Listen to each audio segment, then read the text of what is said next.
மத்திய நிதியமைச்சர் நிர்மலா சீதாராமன் செய்தியாளர்களை சந்தித்து வருகிறார். அந்த நேரலை காட்சிகளை காணலாம். Just tax based, you have non-tax revenue mobilizations which are also coming up. Then we had for almost now 3 years been talking about asset monetization, which is not selling of assets but optimum utilization of those assets which are lying in the form of unutilized stadiums or land which is available with PSUs which can be utilized for better purposes. That's a third one. Fourth, you're also looking at generating resources from newer areas. So in all those, the revenue is going to be mobilized better, and as a result of which the revenue foregone will be now made up for, is our expectation. We've said that in the budget. In my speech itself I mentioned it, and I'm sure there are secretaries who will want to add to it. Sanjay? Ma'am, I'll give the for details. 37,000 crore, 29,000 crore in direct taxes and 8,000 crore in indirect taxes. So 29,000 crore direct taxes primarily comprises of 3 taxes, which is the increase in the STT only on derivatives, which is only on futures and options. And secondly, the buyback tax, which is to be now done in the hands of the recipient. While on the one hand, it will rationalize the tax and be more equitous and fair, because those who should be paying the taxes, higher taxes, in the higher income groups, they will pay higher tax, and those who are in nil tax category or in lower tax category, they don't have to pay a tax or a lower tax.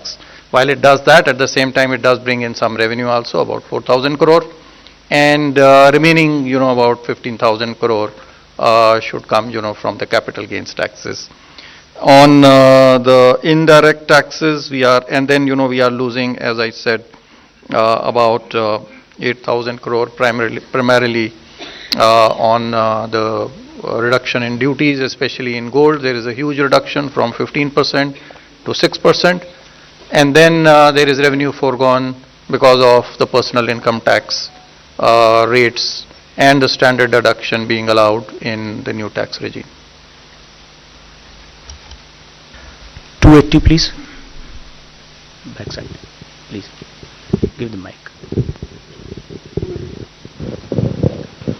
Good afternoon, ma'am. This is Surbhi from Business Today. Ma'am, the angel tax has been abolished, which is a very welcome move. But just wanted to understand that one of the things the angel tax was also doing was checking money laundering concerns. So could you explain how these will be taken care of now? Thank you. Thank you very much, and I'm glad to hear it is welcome. You've been raising this issue as with many others outside of media also, saying, are you considering it? Although it was introduced during the UPA government, and it was introduced in 2012. 2 years had passed, and since after that, when we came in, we tried keeping as a good governance principle, government being a continuum, the tax continued. Although we tried giving carve-outs for startups and also making it simpler, bringing parity for the non-resident Indians, the way in which they've been treated as opposed to the Indian investments and so on. Today we've announced that we will indeed remove it.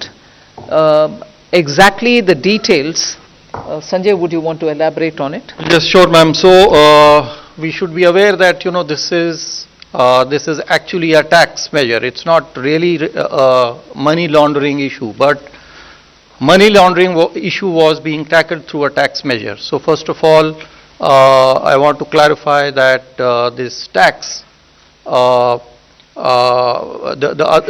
are other provisions in the income tax itself, first of all, to find out the source of these funds.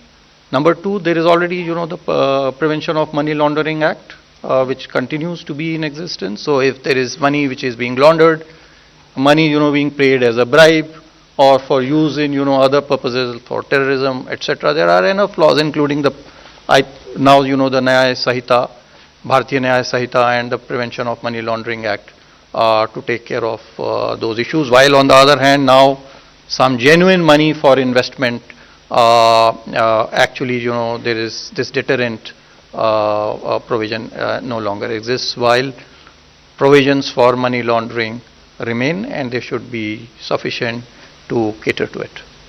I would add that there are also certain provisions of the Companies Act which can be invoked if there is deliberate undervaluation of shares. So there are other legal remedies. The balance here is between preventing money laundering but accidentally also preventing investment.